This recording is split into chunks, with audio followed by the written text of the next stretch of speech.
تو بڑھیا کو حضرت یوسف علیہ السلام کے سامنے حاضر کیا گیا، تو آپ نے دیکھا وہ نابینا ہے اور انتہائی بوڑھی ہے، اس کے لیے چلنا پھرنا بھی مشکل ہے۔ تو آپ نے فرمایا کہ تیری حاجت کیا ہے؟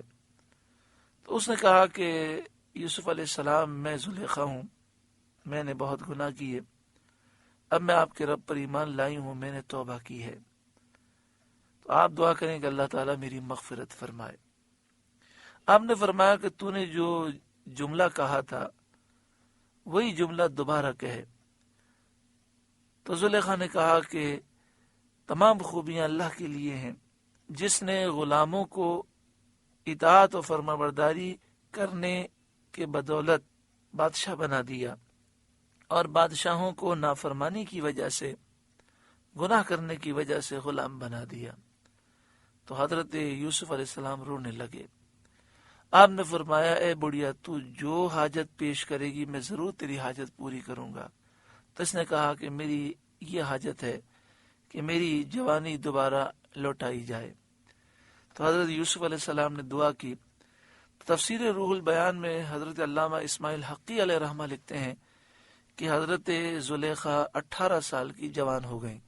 پھر انہوں نے کہا کہ آپ دعا کریں کہ اللہ تعالیٰ مجھے بینائی عطا فرمائے۔ آپ نے دعا کی تو اللہ تعالیٰ نے بینائی عطا فرمائی، جسم کی ساری تکلیفیں دور ہو گئیں۔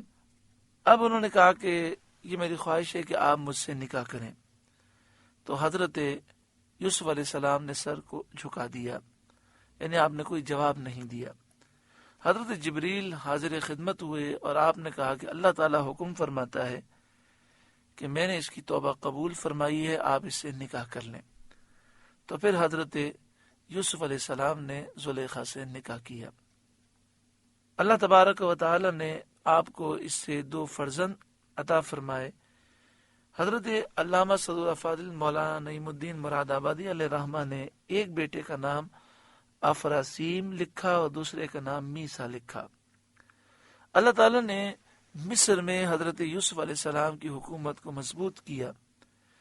آپ نے انصاف کی بنیادیں قائم کی، ہر مرد و عورت کے دل میں آپ کی محبت پیدا ہوئی۔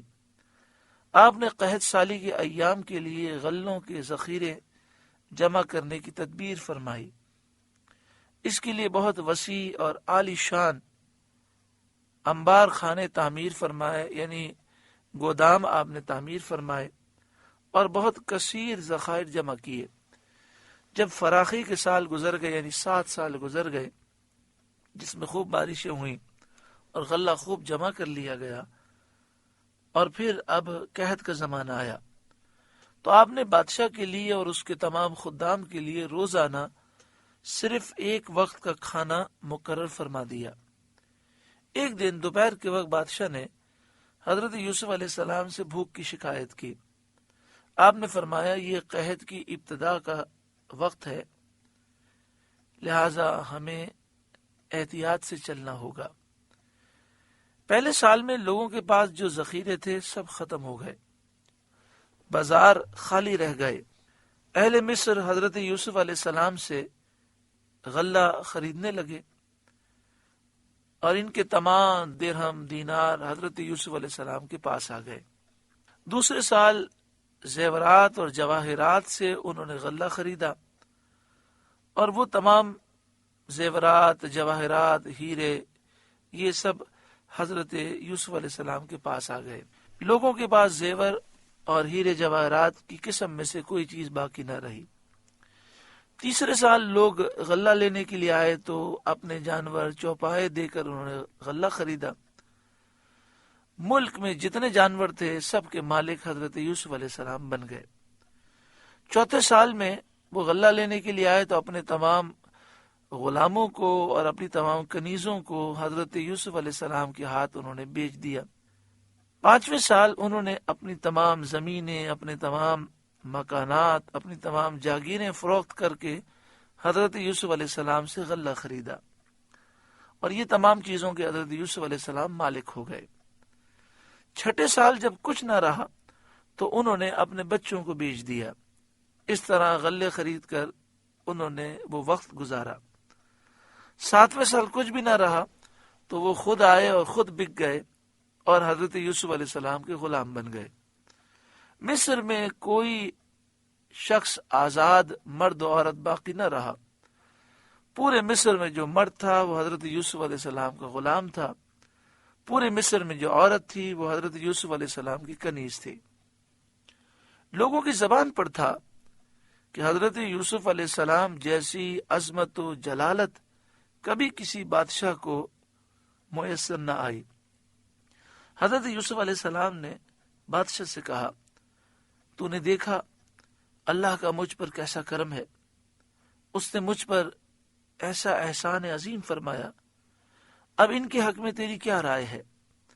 یعنی آپ نے بادشاہ سے پوچھا کہ سب لوگ میرے غلام بن گئے، ان کے بچے میرے غلام ہیں، ان کا سارا مال سارے اسباب میری ملکیت میں آ گئے، اب اے بادشاہ تو بتا کہ میں ان کے لیے کیا فیصلہ کروں؟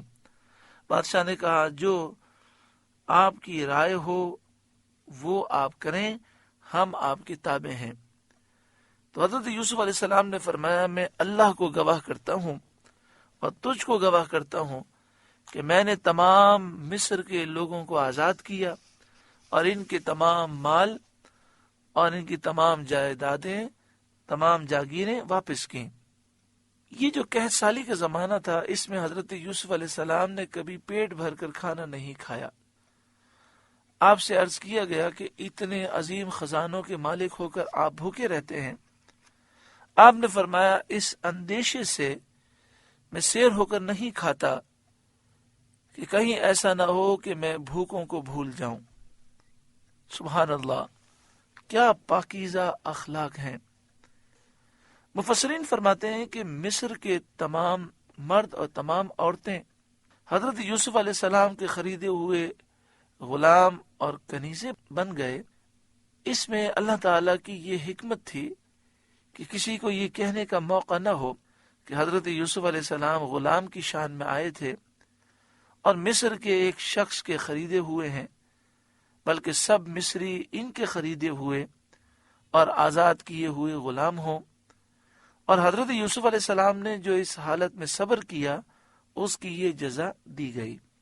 یعنی اللہ تعالیٰ نے چاہا کہ کوئی یہ نہ کہہ سکے کہ یوسف سے غلام تھے اور بادشاہ بن گئے۔ سب کی زبانوں پہ جاری ہو گیا کہ پورے مصر کے تمام لوگ حضرت یوسف علیہ السلام کے غلام تھے اور سارے مال حضرت یوسف علیہ السلام کے تھے، اور حضرت یوسف علیہ السلام نے احسان کیا اور سب کو آزاد کیا اور ان کے مال انہیں واپس فرمائے۔ آگے ارشاد فرمایا، نصیب برحمتنا من نشاء، ہم اپنی رحمت جسے چاہیں پہنچائیں، یعنی ملک، سلطنت، نبوت ہم جسے دینا چاہتے ہیں دیتے ہیں۔ ولا نضيع اجر المحسنین، اور ہم نیک لوگوں کے اجر کو ضائع نہیں کرتے۔ ولا اجر الآخرۃ خیر للذین آمنوا، اور بے شک آخرت کا ثواب ان کے لیے بہتر جو ایمان لائے۔ وکانوا یتقون، اور پرہیزگار رہے، یعنی جو ایمان لائے اور جنہوں نے پرہیزگاری اختیار کی، دنیا میں بھی وہ نوازے جاتے ہیں، اور آخرت کا جو ثواب ہے وہ دنیا کی نعمتوں سے بہت بڑھ کر ہے۔ اس سے ثابت ہوا کہ حضرت یوسف علیہ السلام کے لیے آخرت کا اجر و ثواب اس سے بہت زیادہ افضل اور اعلیٰ ہے جو اللہ تعالیٰ نے انہیں دنیا میں عطا فرمایا۔ مفسرین فرماتے ہیں، مومن اپنی نیکیوں کا پھل دنیا اور آخرت دونوں میں پاتا ہے، اور کافر جو کچھ پاتا ہے دنیا ہی میں پاتا ہے، آخرت میں اس کا کوئی حصہ نہیں۔ مفسرین نے بیان کیا ہے کہ جب قحط کی شدت ہوئی اور بلائے عظیم عام ہو گئی، تمام بلاد و امصار قحط کی سخت تر مصیبت میں مبتلا ہوئے، اور ہر جانب سے لوگ غلہ خریدنے کے لیے مصر پہنچنے لگے، تو حضرت یوسف علیہ السلام کسی کو ایک اونٹ کے وزن سے زیادہ غلہ نہیں دیتے تھے تاکہ برابری رہے اور سب کی مصیبت دور ہو۔ قحط کی جیسی مصیبت مصر اور تمام ملکوں میں آئی، شہروں میں آئی، ایسی کنعان میں بھی آئی۔ اس وقت حضرت یعقوب علیہ السلام نے بنیامین کے سوا اپنے 10 بیٹوں کو غلہ خریدنے مصر بھیجا، جس کا ذکر اگلے رکوع میں ہے۔ الحمدللہ سورہ یوسف کا 7واں رکوع مکمل ہوا۔ اللہ رب العالمین اس رکوع کے نور سے ہمارے قلوب کو روشن و منور فرمائے۔ آپ سے گزارش ہے کہ قرآن کے اس پیغام کو آگے پہنچا کر ثواب جاریہ حاصل کریں۔